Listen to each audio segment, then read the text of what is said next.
கிறிஸ்தேசுவின் நாமத்தினாலே மீண்டுமாக உங்களை வாழ்த்துகிறேன். நம்ம பிள்ளைகள் முழுமையா இருக்க வேண்டும் என்று நாம் விரும்புகிறோம். எல்லாவற்றிலும் முதன்மையா இருக்க வேண்டும் விரும்புகிறோம்.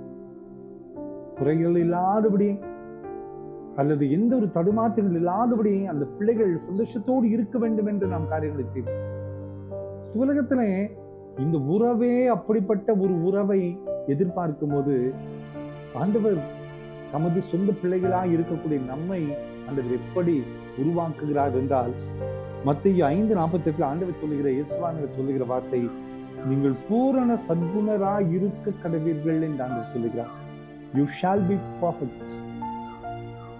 நம்ம எல்லாம் முழுமையோடு வாழவே ஆண்டவர் அழைத்திருக்கிறார், உருவாக்கி இருக்கிறார். அவருடைய சாயலிலே நம்மை உருவாக்கினார் என்றால் அவ்வளவு ஒரு கேர் எடுத்து நம்மை முழுமையாக நம்மை உருவாக்கி வைத்திருக்கிறார்.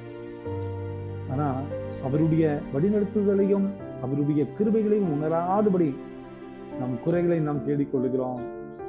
உலகத்தினுடைய போராட்டங்களிலே கவலைகளிலே நமது சந்தோஷத்தை இழந்து, சமாதானத்தை இழந்து, வேதனைப்பட்டு சோர்ந்து போய் வியாதிகள் வந்து வேதனைப்பட்டு நிம்மதி இழந்த ஒரு வாழ்க்கையில் தான் வாழ்ந்து கொண்டிருக்கிறோம்.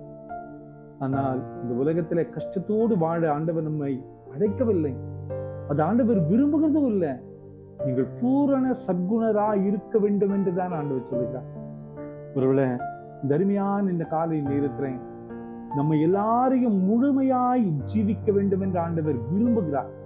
இந்த பூரண சத்குணரா எப்படி நாம் மாற வேண்டும்? ஆண்டவர் சொன்ன ஆலோசனை தான் மத்தேயு 5:அதிகாரத்துல ஆண்டவர் சொல்லுகிறார். அந்த ஆலோசனையின்படி தீமை செய்யாதபடி, பழிவாங்காதபடி, மற்றவர்களுக்கு எதிராக காரியங்களை செய்யாதபடி, தீமையான நினைவுகளை யோசிக்காதபடி, நல்லதையே யோசிக்கும் போது, நல்லதையே செய்யும் போது நமக்கு நல்லதே நடக்கும். நமக்கு நல்லதே நடக்கும். யாருக்கு எதிராகவும் எந்த ஒரு காரியத்தை செய்யாதபடி, யாருக்கு எதிராக நம்ம சூழ்ச்சி செய்யாதபடி, யாருக்கு எதிராக நாம் நிற்காதபடி, ஆண்டவரையே சார்ந்த ஆண்டவரை போல நம்மை வாழ ஒப்பு கொடுக்கும் போது நம் பூரண சத்குணரா இந்த உலகத்திலே ஜீவிக்க ஒரு மிகப்பெரிய பலத்தை கர்த்தர் நமக்கு தருவார்.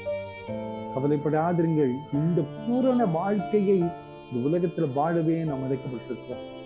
குறைகள் இருக்குதா, நம்மால முடியாத காரியங்கள் இருக்குதா, அந்த ஆண்டவருடைய தாசையோடு முடிந்த அளவுக்கு நம்மை ஒப்பு கொடுக்கும் போது இந்த உலகத்துல நாமும் ஆண்டவர் விரும்புகிற ஒரு முழுமையான வாழ்க்கையை நம்மால் சொல்ல முடியும்.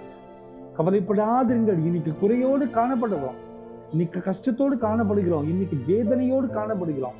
ஆனால் இவை எல்லாவற்றும் நீங்க முடியாது நம்மை ஆண்டவருக்கு ஒப்பு கொடுக்கும் போது நம் பூரண வாழ்க்கையை நம்மால் வாழ முடியும். நம்மை ஆண்டவர் உருவாக்கும். இந்த நாளில் அப்படிப்பட்ட ஆசீர்வாதங்களை நிச்சயமாய் நமக்கு தருவார்.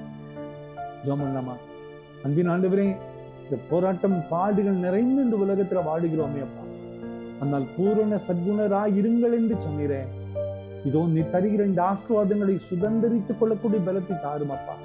இந்த வாழுகிற இந்த ஒரே ஒரு வாழ்க்கை உம்மை போல பூரண சத்குணராய் நாங்கள் ஆசீர்வாதங்களை பெற்று ஜீவிக்க பலந்தார். இந்த செய்தி கேட்டுக்கொண்டிருக்கிற ஒவ்வொருவருடைய வாழ்க்கையிலையும் நீர் மகிமைப்படும் அப்பா. உம்முடைய சமாதானம் கொடுத்து இயேசுவின் மூலம் ஜெபங்களும் எங்கள் நல்ல பிதாவே. ஆமென், ஆமென், ஆமென்.